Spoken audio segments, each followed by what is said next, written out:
শিক্ষা মন্ত্রণালয়ের দ্বিচারিতার প্রতিবাদে এবং স্বতন্ত্র বিশ্ববিদ্যালয় প্রতিষ্ঠার দাবিতে আবারও বিক্ষোভ কর্মসূচি করেছে সরকারি তিতুমির কলেজের শিক্ষার্থীরা। সকালে তিতুমির ঐক্য ব্যানারে একদল শিক্ষার্থী কলেজ ক্যাম্পাসে বিক্ষোভ করে। ক্যাম্পাস ঘুরে মহাখালী আমতলী সড়ক প্রদক্ষিণ শেষে কলেজের প্রধান ফটকে গিয়ে অবস্থান নেন বিক্ষোভকারীরা। তারা কলেজের মূল ফটকের উপরে সাইনবোর্ডের উপর তিতুমির বিশ্ববিদ্যালয় লেখা ব্যানার টাঙিয়ে দেয়।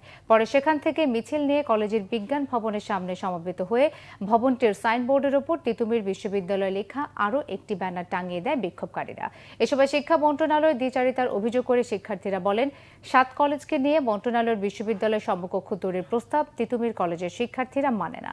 কলেজটিকে বিশ্ববিদ্যালয় ঘোষণা করা না হলে কঠোর কর্মসূচির হুঁশিয়ারিও দেন তারা। তারা সমকক্ষ কাঠামো নামে একটি নতুন কাঠামো দাঁড় করায়, যে কাঠামোতে তিতুমির কলেজকে সহ আরও 6টি কলেজকে নিয়ে 7টি কলেজকে একটি বিশ্ববিদ্যালয়ের সমকক্ষ কাঠামো বিবেচনা করার জন্য তারা প্রস্তাব দেয়। এবং সেই প্রস্তাবে শিক্ষার্থীরা আসলেই বিক্ষুব্ধ হয়েছে। তিতুমির কলেজের শিক্ষার্থীরা তারা কোনো ধরনের সমকক্ষ কাঠামো চায় না, তারা চায় তিতুমির বিশ্ববিদ্যালয় এবং সেটি হবে স্বতন্ত্র বিশ্ববিদ্যালয়। আগামী কর্মসূচি 9 তারিখ বৃহস্পতিবার ঘোষণা করা হবে।